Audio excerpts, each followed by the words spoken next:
Hello friend, I want to tell you about the Opel Astra car. The Opel Astra F was one of the most popular cars in our country in its heyday. Nowadays, the design has aged somewhat and has developed a few retirement age issues. Is this model still worth buying? Take a look and see for yourself. Which petrol engine is best? The most sensible choice is undoubtedly the 75 horsepower 1.6-liter variant.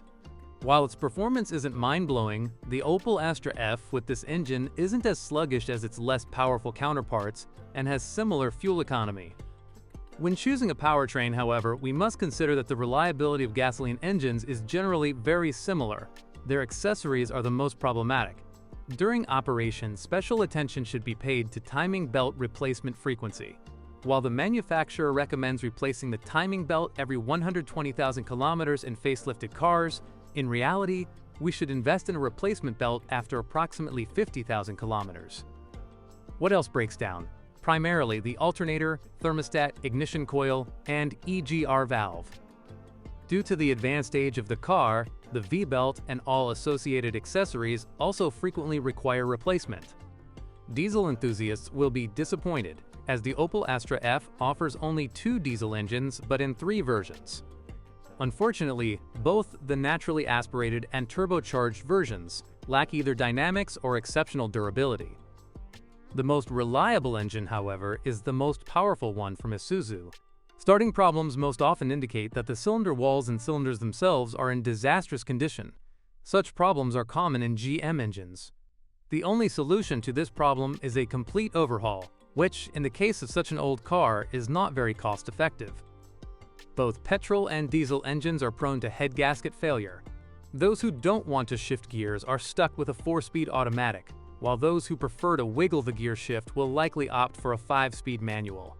The Opel Astra F's suspension is a traditional setup with McPherson struts in the front and a torsion beam in the rear. Unfortunately, the Opel Astra F didn't participate in Euro NCAP crash tests, so it's difficult to objectively assess its safety.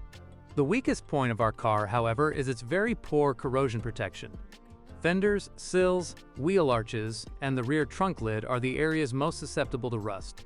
Unfortunately, corrosion also affects the chassis and electrical system.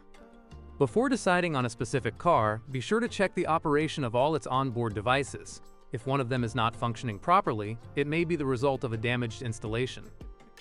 Engine oil leaks are also common, most often occurring around the valve cover. In many cases, the steering system already has significant play. This should also be checked.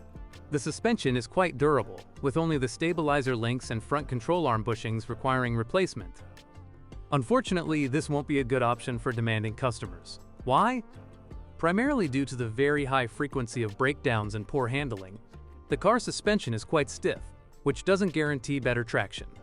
The only semblance of sporty thrills is the 150 horsepower GSI version, which is even relatively quick, accelerating from 0 to 100 km per hour in about 7 seconds. Despite its shortcomings, the Opel Astra F, if you can find a well-maintained one, will certainly prove to be a good value compact car for a young driver on a tight budget.